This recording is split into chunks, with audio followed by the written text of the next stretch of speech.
सुप्रभात बच्चों। हम पढ़ रहे हैं डी तथा एफ ब्लॉक के तत्वों के सामान्य गुणधर्म।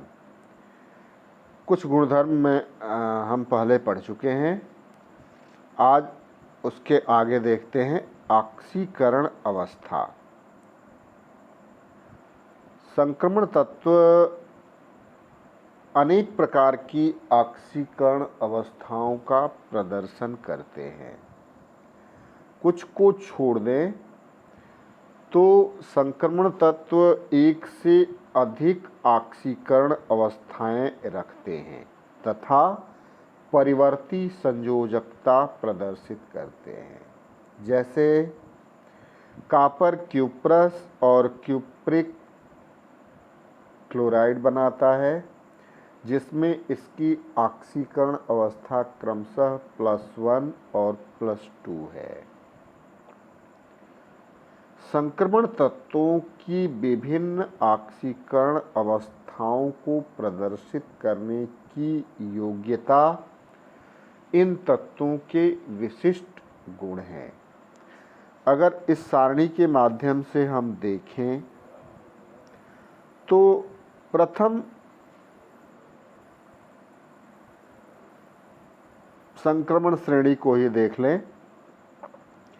स्कैंडियम +2 और +3, टाइटेनियम +2 +3 +4, वेनेडियम +2 +3 +4 +5, क्रोमियम +2 +3 +4 +5 और +6, मैग्नीज +2 +3 +4 +5 +7, आयरन +1 +2 +3 और +6, कोबाल्ट +2 और +3, निकिल +2, कॉपर +1 +2 और जिंक +2 ऑक्सीकरण अवस्था प्रदर्शित करता है। इसी प्रकार से द्वितीय और तृतीय संक्रमण श्रेणी के तत्व भी परिवर्ती संयोजकता प्रदर्शित करते हैं। अधिकतम ऑक्सीकरण अवस्थाएं क्रमशः मैग्नीज, रुथेनियम और रिहीनियम +8 तक ऑक्सीकरण अवस्था अधिकतम पाई जाती है। इलेक्ट्रॉनिक विन्यास को अगर इनके देखें तो इनकी बाहरी कक्षा में N-1 D में 1 से 10 इलेक्ट्रॉन भरते हैं।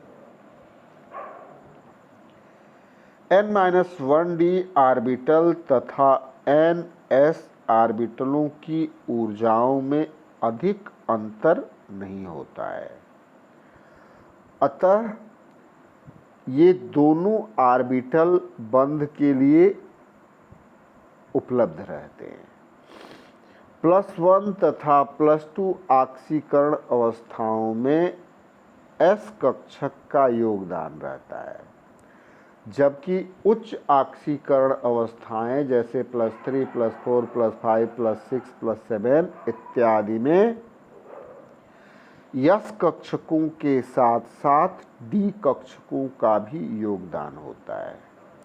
उत्तेजित अवस्था में N-1 D इलेक्ट्रॉन बंधी हो जाते हैं, अर्थात ये बंध के निर्माण के लिए स्वतंत्र हो जाते हैं तथा परमाणु की विभिन्न ऑक्सीकरण अवस्थाएं प्रदर्शित करने के योग्य हो जाते हैं। जैसे अगर स्कैंडियम को देखें तो स्कैंडियम के बाहरी इलेक्ट्रॉनिक विन्यास में 3D1 4s2 होता है। जब यह केवल 4s का इलेक्ट्रॉन का उपयोग करता है तो इसकी ऑक्सीकरण अवस्था +2 होती है। लेकिन अगर ये 3D का भी उपयोग कर ले तो कुल 3 इलेक्ट्रॉन उपयोग में आते हैं और इसकी ऑक्सीकरण अवस्था +3 हो जाती है। टाइटेनियम में भी 3D2 4s2 होता है अगर केवल S का उपयोग करेगा तो इसकी ऑक्सीकरण अवस्था +2 होती है, लेकिन अगर 3D का भी उपयोग कर ले तो यह इसकी ऑक्सीकरण अवस्थाएं क्रमशः 3 और 4 होती है।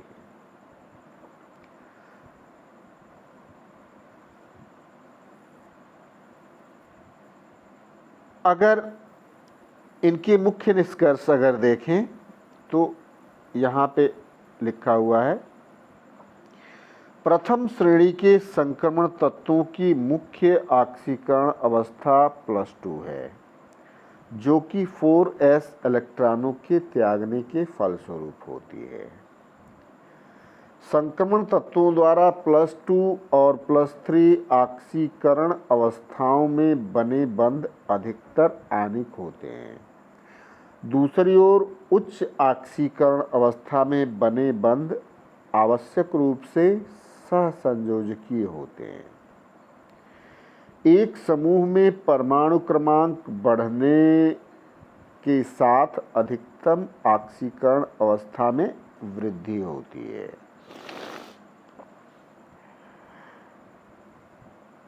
संक्रमण तत्वों की अधिकतम ऑक्सीकरण अवस्था उनके फ्लोराइड या ऑक्साइड में पाई जाती है।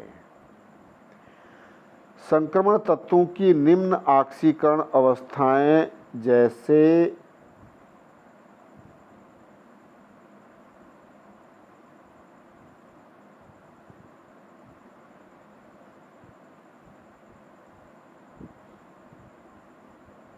+1 तथा 0 में भी यौगिक बनते हैं, जैसे निकिल टेट्राकार्बोनिल।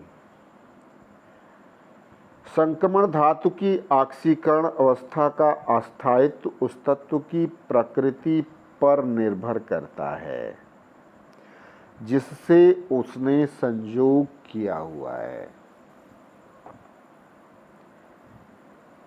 किसी विशिष्ट ऑक्सीकरण अवस्था का जलीय विलयन में आपेक्षिक स्थायित्व Mn+/m इलेक्ट्रोड तंत्र के लिए मानक इलेक्ट्रोड विभव के मान E0 Mn+/m के आधार पर ज्ञात किया जा सकता है।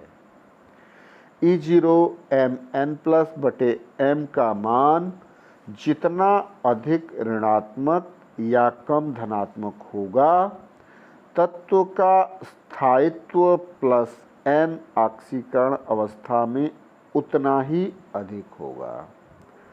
तो ये ऑक्सीकरण अवस्थाओं के प्रेक्षित मुख्य निष्कर्ष हैं। अब देखते हैं संक्रमण धातुओं हैलाइडों में उच्च ऑक्सीकरण अवस्थाओं का स्थायित्व। इस तालिका के माध्यम से देखेंगे। इसमें क्रोमियम हेक्साफ्लोराइड सबसे स्थायी होता है, वेनेडियम और क्रोमियम की पेंटाफ्लोराइड, टाइटेनियम, वेनेडियम, क्रोमियम और मैग्नीज इनके टेट्रा हैलाइड, ऐसे ही titanium, vanadium, chromium, manganese, iron और कोबाल्ट के ट्राइफ्लोराइड, और titanium, vanadium, chromium, manganese, iron, cobalt, nickel, copper और जिंक के डाइफ्लोराइड, और +1 ऑक्सीकरण अवस्था में कॉपर का मोनोहेलाइड। ये इनके स्थायी हैलाइड है। अर्थात उच्च ऑक्सीकरण संख्या टेट्रा, पेंटा तथा हेक्सा हैलाइडों में पाई जाती है। सरल हैलाइडों में मैग्नीज +7 अवस्था में नहीं पाई जाती है। हालांकि MnO3F में +7 ऑक्सीकरण अवस्था प्रदर्शित होती है। केवल वेनेडियम ही वेनेडियम पेंटाक्साइड बनाता है,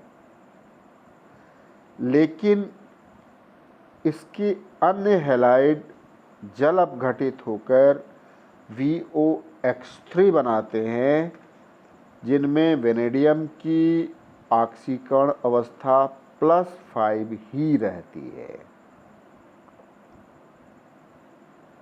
इन तत्वों के फ्लोराइड निम्न ऑक्सीकरण अवस्थाओं में स्थायी होते हैं। Vanadium, titanium, copper. Copper iodide को छोड़कर कापर सेकेंड के हैलाइड भी ज्ञात हैं। कापर आयोडाइड के अस्थायी होने के कारण Cu पॉजिटिव आयन द्वारा I- को आयोडीन में ऑक्सीकृत कर दिया जाता है। कापर डाइपॉजिटिव आयन की तुलना में मोनोपॉजिटिव आयन की तुलना में कापर डाइपॉजिटिव आयन अधिक स्थायी होता है। इसका कारण क्यूप्रिक आयन के लिए जल योजन एंथैल्पी का मान अपेक्षाकृत अधिक ऋणात्मक होना माना जाता है।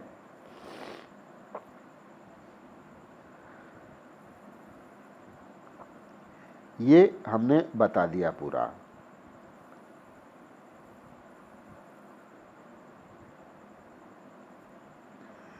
अब संक्रमण धातु ऑक्साइडों की ऑक्सीकरण संख्या का स्थायित्व। जैसे हैलाइडों का देखा है वैसे ही ऑक्साइडों में आप देखिए, +7 में केवल मैग्नीज, +6 में क्रोमियम का ऑक्साइड, +5 में वेनेडियम पेंटाऑक्साइड, +4 में टाइटेनियम, वेनेडियम, क्रोमियम और मैग्नीज के ऑक्साइड, +3 में scandium, titanium, vanadium, chromium, manganese और आयरन। मैग्नीज M3O4 और Fe3O4 और CO3O4 भी बनता है, यहाँ पर +3 ही होता है।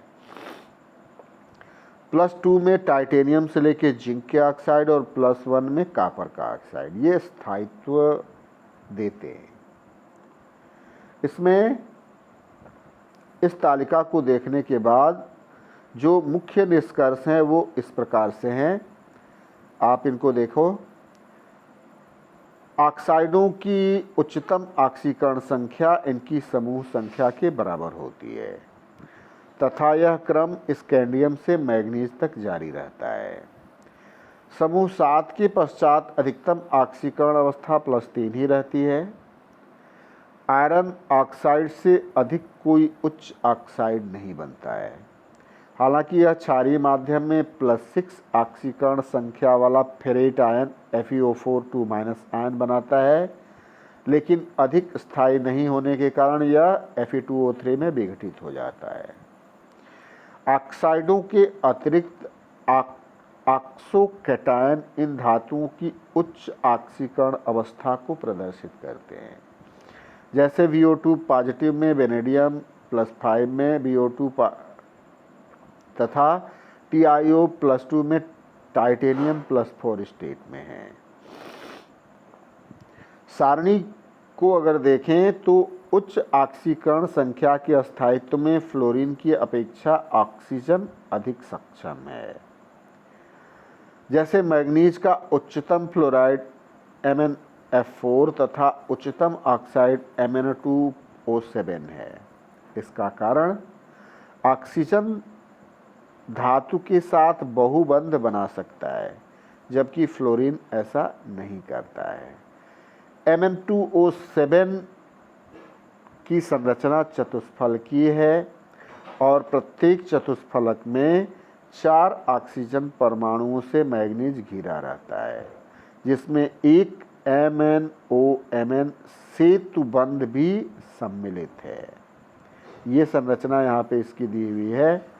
आप यहाँ पे यह जो MnO-Mn है यह सेतु ऑक्सीजन है, बाकी का तीनों ऑक्सीजन मैग्नीज के साथ द्विबंध बनाने में सक्षम है, इसलिए इसका स्थायित्व अधिक होता है। अब इसका महत्वपूर्ण गुण रंगीन आयनों का निर्माण। संक्रमण धातुएं अधिकतर इनके यौगिक जलीय विलयन में और ठोस अवस्था में भी रंगीन होते हैं। चूंकि संक्रमण तत्वों के पास विदलित d ऑर्बिटलों में dd संक्रमण होता है, सभी संक्रमण धातुओं में एक या अधिक d उपकोष उपस्थित होते हैं। संक्रमण तत्व के एकल परमाणु अथवा आयन में पांचों d ऑर्बिटलों की ऊर्जाएं समान होती है। इन्हें अपभ्रष्ट कक्षक या डिजेनरेट ऑर्बिटल कहा जाता है। संयोग करने वाले ऋणायनों अथवा उदासीन अणुओं के प्रभाव के कारण पांचों d कक्षकों की अपभ्रष्टता समाप्त हो जाती है और वो दो समूहों में विभाजित हो जाते हैं।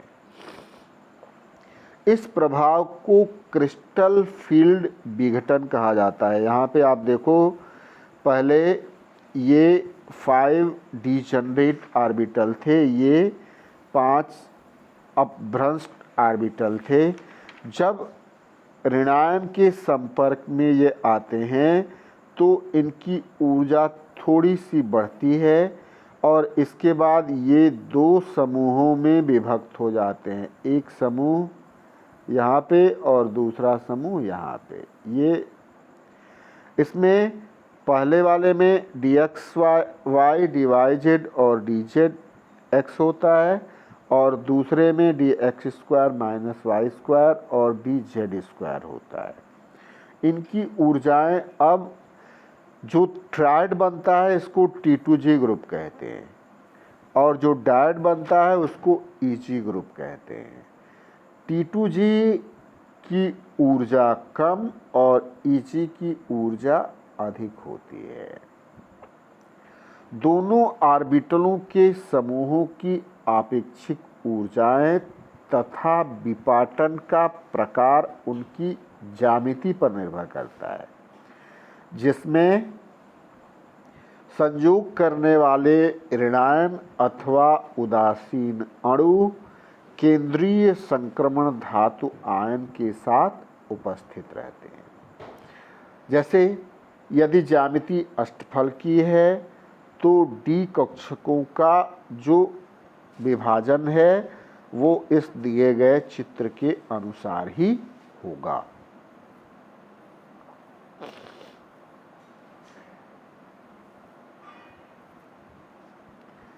अब आगे देखते हैं, जो विपाटित d कक्षक हैं, इन दोनों समूहों की ऊर्जाओं का अंतर संयोग करने वाले ऋणायनों की प्रकृति पर निर्भर करता है। आप देखो यहाँ d कक्षक जो विपाटित हैं, यह पहला समूह, यह दूसरा समूह, ये इनके बीच का अंतर, और डेल्टा E बराबर hν और hν बराबर डेल्टा E है। अब सामान्यतया दृश्य प्रकाश में विकिरण से जुड़ी ऊर्जा संगत होती है। दृश्य प्रकाश इन अपघटित या विपाटित d ऑर्बिटलों के दोनों समूहों में एक इलेक्ट्रॉनिक संक्रमण को प्रेरित करता है। यह संक्रमण, जैसे यहाँ देखो, पहले इलेक्ट्रॉन T2G में है और ऊर्जा के बाद यह इलेक्ट्रॉन EG में कूद गया। तो इन संक्रमण धातुओं में एक या अधिक अयुग्मित इलेक्ट्रॉन पाए जाते हैं। जब संक्रमण धातु यौगिक अथवा जल योजित आयन पर दृश्य प्रकाश गिरता है तो कम ऊर्जा वाले d ऑर्बिटलों में उपस्थित अयुग्मित इलेक्ट्रॉन, ये वाला, ये ऊर्जा को अवशोषित करके उच्च ऊर्जा वाले, मतलब ये उच्च ऊर्जा वाले में कूद जाता है।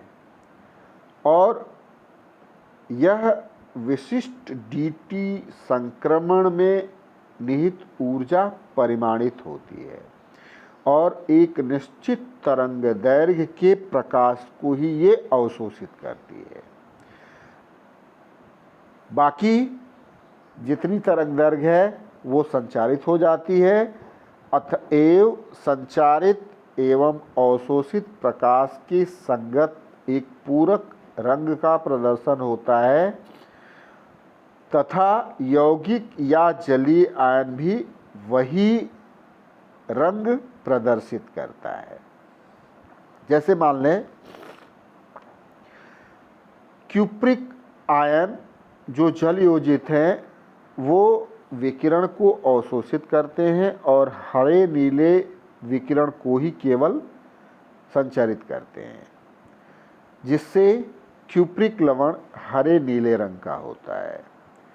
जल योजित कोबाल्ट आयन नीले हरे विकिरण को अवशोषण करते हैं और लाल को संचरित करते हैं, अतः कोबाल्ट शक्ल आयनों का रंग लाल होता है। पूर्ण रूप से भरे हुए d ऑर्बिटल तथा पूर्ण रूप से रिक्त d ऑर्बिटल वाले जितने भी संक्रमण धातुओं के आयन हैं ये रंगहीन होते हैं।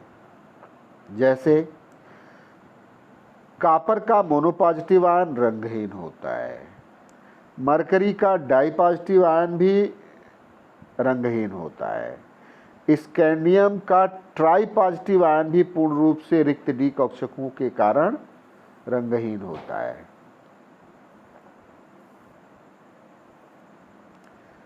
अब संक्रमण धातुओं के जल योजित आयनों के रंग सबके अलग अलग दिए हुए हैं। देखिए यहाँ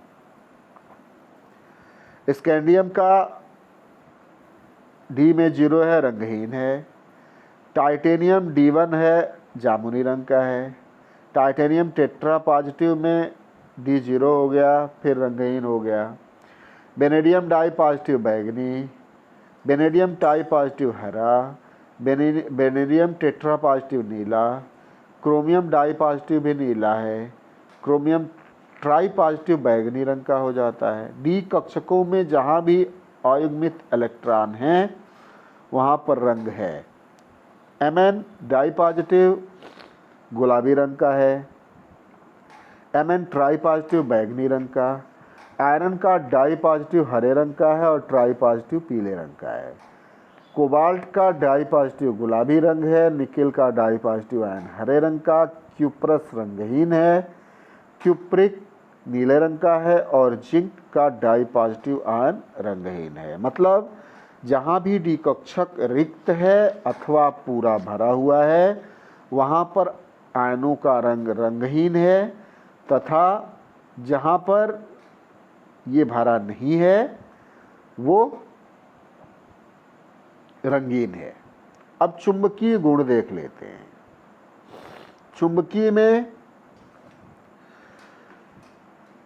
चुंबकीय गुण को जैसा कि पहले भी बताया गया है ये 2 भागों में बांटते हैं, अनुचुंबकीय और प्रतिचुंबकीय। जहाँ भी अयुग्मित इलेक्ट्रॉनिक विन्यास में हैं वो अनुचुंबकीय पदार्थ हैं और जहाँ ये नहीं हैं वो प्रतिचुंबकीय पदार्थ हैं। अनेक संक्रमण तत्व एवं उनके यौगिक अनुचुंबकीय व्यवहार प्रदर्शित करते हैं। इसका कारण n-d ऑर्बिटलों में अयुग्मित इलेक्ट्रॉनों की उपस्थिति है। किसी संक्रमण श्रेणी में बाएं से दाएं जाने पर जैसे जैसे अयुग्मित इलेक्ट्रॉनों की संख्या 1 से 5 तक बढ़ती है, संक्रमण धातु आयन में अनुचुंबकीय लक्षण बढ़ता है। अधिकतम अनुचुंबकीय लक्षण श्रेणी में के बीच में पाया जाता है और आगे जाने पर चुंबकीय लक्षण अयुग्मित इलेक्ट्रॉनों की कम संख्या के कारण घटने लगता है। ये संक्रमण धातु अथवा आयन जिनमें इलेक्ट्रॉन युग्मित होते हैं प्रतिचुंबकीय व्यवहार प्रदर्शित करते हैं। पदार्थ का अनुचुंबकीय प्रभाव चुंबकीय आघूर्ण के रूप में व्यक्त करते हैं और इसे Bm यानी बोर मैग्नेटान से प्रदर्शित किया जाता है। 1 Bm बराबर EH/4 पाई mc, जहाँ पे E इलेक्ट्रॉनिक आवेश, m इलेक्ट्रॉन का द्रव्यमान, h प्लांक नियतांक और c प्रकाश की गति है।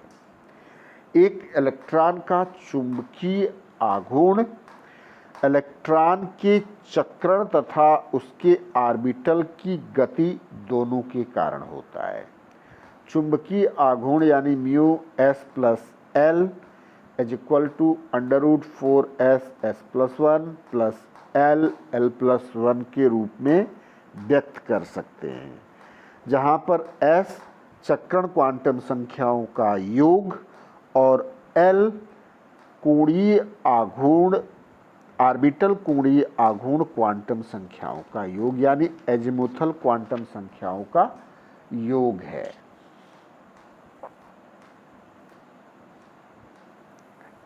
अधिकतम संक्रमण धातु आयनों में ऑर्बिटल का योगदान अधिक महत्वपूर्ण नहीं होता है, अर्थात L का मान 0 मान लें अगर, तो mu S is equal to √4s(s+1).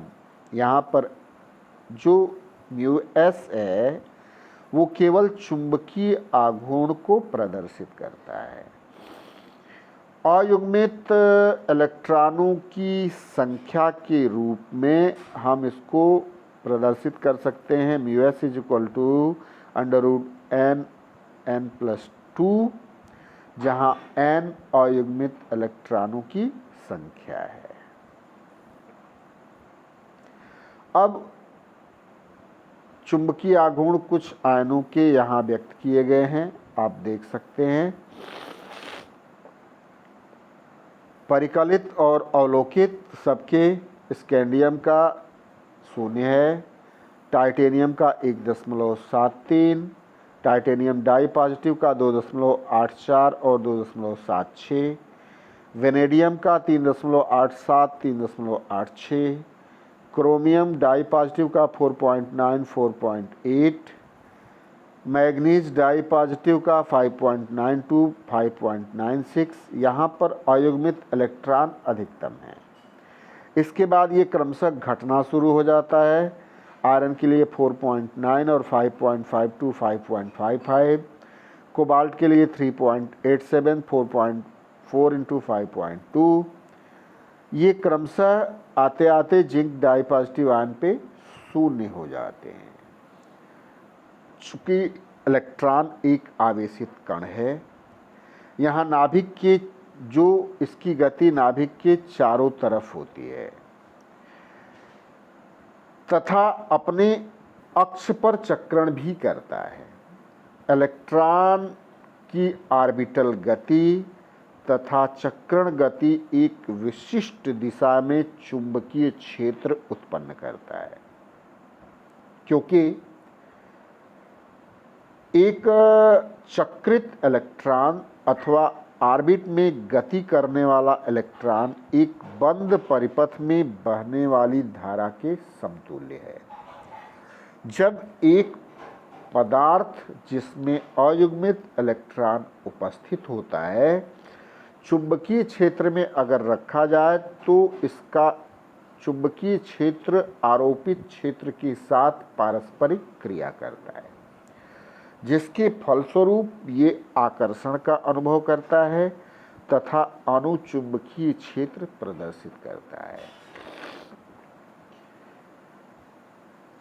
चुंबकीय आघूर्ण का परिमाण अयुग्मित इलेक्ट्रॉनों की संख्या पर निर्भर करता है।